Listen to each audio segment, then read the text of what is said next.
Hey there. I hope wherever you're at in the world, you're safe, you're healthy, and you're well.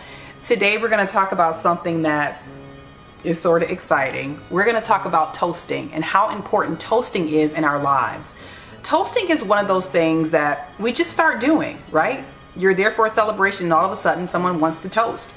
Well, let's talk about toasting a little bit, because in some capacity of your life, at some point, you probably are going to have to give a toast. So I want to make sure that you're ready for that.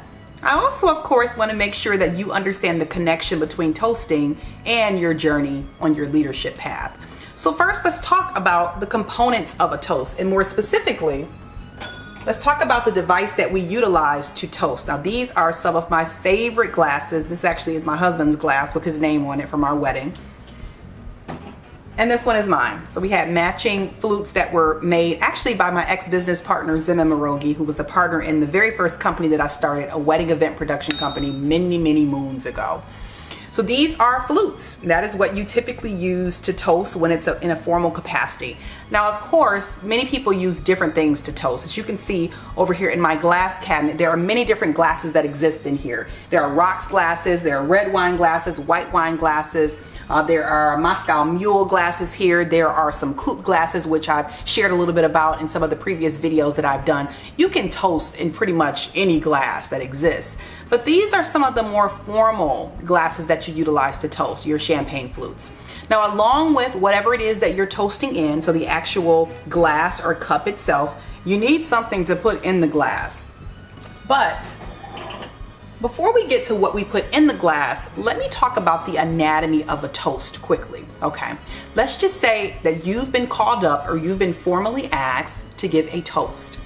First, the first thing I want you to do is to stand up. When you toast, you should be standing. If for some reason you just can't stand up, perhaps you broke a leg, perhaps you're so tightly packed in an event that you can't stand up, okay. But if you are able to stand up, then stand. I want you to say who the toast is directed to. So I want to give a toast to my dear friend, Kim. Kim has been an important person in my life. She's a dynamic person. And on today, on her 35th birthday, I want everyone to raise a glass to extend our warm gratitude, our thanks, and our love for Kim. Simple toast, you know specifically who it's for. You're saying specifically why you're toasting, and you're inviting other people to be a part of the process. Everyone is going to raise their glasses at that moment. They're either slightly clink or ever so slightly seems like they're clinking, so that it's not a bunch of glasses that are broken all over the place. Everyone nods at Kim. Kim at that point has stood up to acknowledge that she is being toasted to, and she sits down. In that moment, when you are being toasted to, you actually aren't drinking from your glass. That is a moment where you are excited. You are looking around to see that people are recognizing you. They're celebrating you. You nod your head. Perhaps you raise your glass too, but you do not engage in the actual consumption of whatever liquid is in your glass at that particular time. Now, I'm hoping that you have something delicious to toast.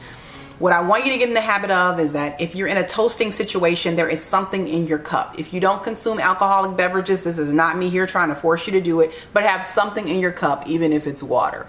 For me, I am incredibly excited about some of the things that I'm going to do later on this week that are greatly going to require for me to give a toast. But before I do that, I want to make the connection with you as it relates to toasting and leadership, because you know I'm all about entertaining people in my home, and I'm also all about making sure that you have the tips, tools, and resources to be a more confident and impactful leader. And so with that, when you think about toasting, I want you to think about celebrations, but I want you to think about the things that you're celebrating for yourself and for your accomplishments throughout the entire year. Many of us wait until the end of the year to celebrate ourselves, to celebrate our teams, to celebrate the things that we've accomplished. And no, we're not going to do that. We're going to celebrate every chance that we get. Now, this is not me saying that I want you to toast up champagne every other day, every other week with your people at work. If that's what you're about and you're going to happy hour and that's what the company rules dictate, okay, go ahead and do it. But what I am saying is I want you to build in effective and simple ways to celebrate wins each and every day, each and every week. In one of my previous positions when I was in a corporate capacity, we embraced this idea called brags. And it sort of started as a joke several years ago where we would brag on people for the things that they did. But it really picked up. And every week during our weekly meeting, we would start the meeting out with brags, talking about what do you want to brag on for someone else? What are you really excited about? What do you want to thank someone for? And it was our weekly opportunity to say thank you to our colleagues for all the things that they've done for us and the things that we've been able to do together. So I want you to make it a habit on your leadership journey to make sure that you celebrate your wins throughout the year. It also makes it easier at the end of the year when you're compiling all those accomplishments for your performance review. If you've reminded yourself, I've done this and I've done that and I've accomplished this and we've done this together, it makes it a whole lot easier, right, to put that write up together. So I want you to get in the habit on your leadership journey, making sure that you're celebrating your successes along the way. Now, back to that thing that I'm celebrating later on this week. I am super excited. For the past 10 years, I've had a dynamic opportunity to grow Scarlett, which is the leadership consultancy that I lead at. In addition to that, I've had a dynamic opportunity over the past 8 years to serve as the Vice President of Startup Programming within AARP Innovation Labs. So my role was to find some of the best and brightest startups all across the country and beyond in the health tech and fintech space. And I really loved that position because it allowed me to lean into my life thesis. My life thesis is ensuring that everyone has the opportunity to have access to resources, tips, and tools to start the things that they want to do and elevate to their next level of leadership. That is what I've committed my life to. And so I'm really excited that that job allowed me to do that. That job allowed me to meet my life thesis. But now after 8 years, I'm excited to give myself permission to go full throttle into Scarlett. On February the 25th, 8 years to the date of starting at AARP, I am giving myself permission to say goodbye. And so with that, of course, I'll be toasting. I'm not toasting to a bad situation. I actually really enjoyed my job. I enjoyed my team, and I'm sad and I will miss them. But I will say at the same time that I am very excited to start this new journey, or to elevate this journey that I've been on for the past 10 years, and committing to make sure that you have the opportunities, have the resources, and have the support to be the best possible leader that you can be. And so with that, I am excited to toast this week.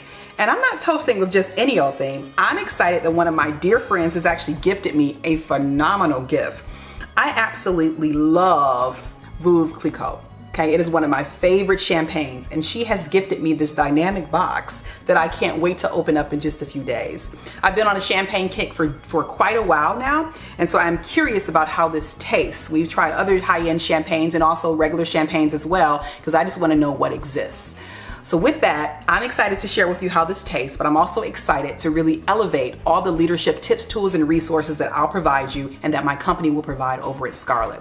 So listen, wherever you're at in the world, I hope that you're taking care of yourself. I'm hoping that you give yourself permission to start the things that you want to do, and more importantly, that you're elevating to your next level of leadership. So you take care of yourself.